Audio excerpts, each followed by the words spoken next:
Hello guys and welcome back to the channel. It is me, Private Hire Mike, and in today's video we are going to be discussing something that is very controversial within the Uber driver community, and that is how much commission does Uber take from its drivers. So to give a quick backstory, when Uber first came out in the UK, they operated as a technology business, essentially connecting riders with drivers, and for that they would take a flat commission. And I think when they first started it was about 15 or 20%, then it went up to 25. This was a very transparent way for drivers to know exactly how much money Uber were taking from each ride, and it worked pretty well for a while. Then when Uber then got taken to court by the High Court in the UK, a lot of things changed, including their business model. And that business model meant that they are a service-based business, which means that they have to contract directly with the customer. This means that now Uber directly provide the service to the rider, which means that they have to include VAT, which doesn't go to Uber, which doesn't go to the driver, but goes straight to the government, or His Majesty's Revenue Service, whichever one you want to call it. With that, now Uber, when they price a ride for a customer, let's say Mrs. Jones wants to go from A to B and she normally paid £20. Now, on top of that, she's got to pay the VAT. That's going to be 20%. So she's going to be paying, instead of £20, an extra £4 on top.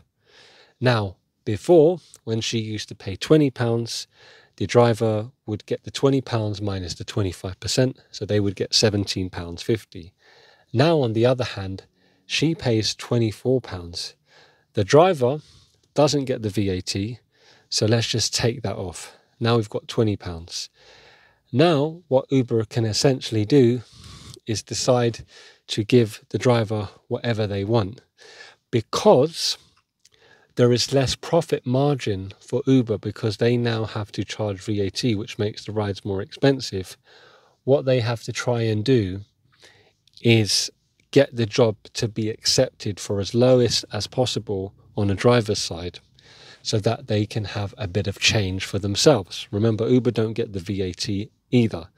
So that £20, Uber need to take a cut as well and then give some to the driver. The issue with this is a lot of times when they do that, the job offer price looks very low and a lot of drivers just don't accept it. They just let the jobs go past, and Uber know this, and I think this is the reason why Uber have started to include the holiday pay now with every single job, because they want to make each job look more financially enticing for their drivers. A psychological move. Also, the thing now is that Uber for a long time were operating on a non-profit basis, but then this year they turned their first profit. So the thing now is that because they are a publicly traded business, they're on the stock market, their investors now want a return. So Uber are like, well, where are we going to get this money from? Well, they don't necessarily want to get it too much from the customers, because they want to be able to stay within the market, because they've got other competitors such as Free Now, such as Bolt. So where else can they squeeze that money from? Lo and behold, the drivers.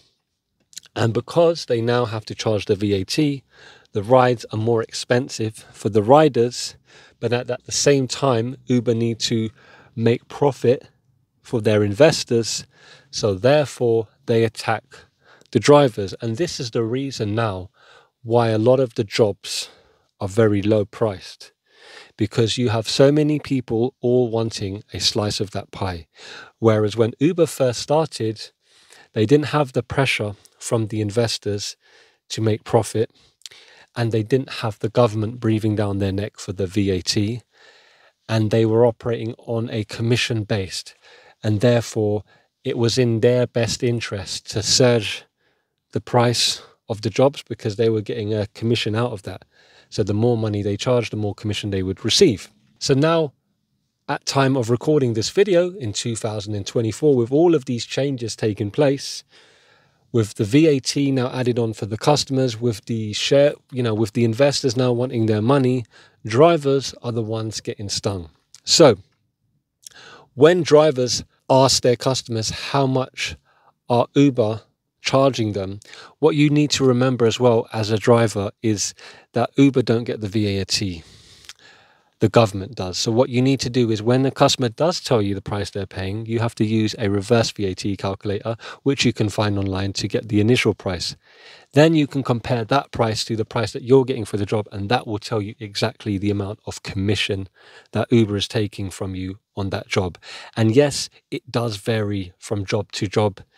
You just have to be smart, guys, with what jobs you accept. You have to be a good mathematician using quick maths. When that job pops up on your screen, you have to do the quick maths. You have to look at it, forget about the big price, look at the small price without the holiday pay, look at how many miles the job is and where it's going, all these type of things. You have to do it quick in your head, because if you don't, Uber will take advantage of you, because they now have the pressure from the investors and they are trying to also make profit for themselves. Anyway, guys, if you're still watching at this point, I do thank you for watching my content.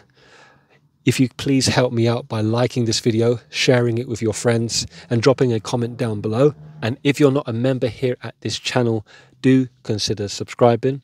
And I'll see you in another video from me, Private Hire Mike. Have a great day and drive safe.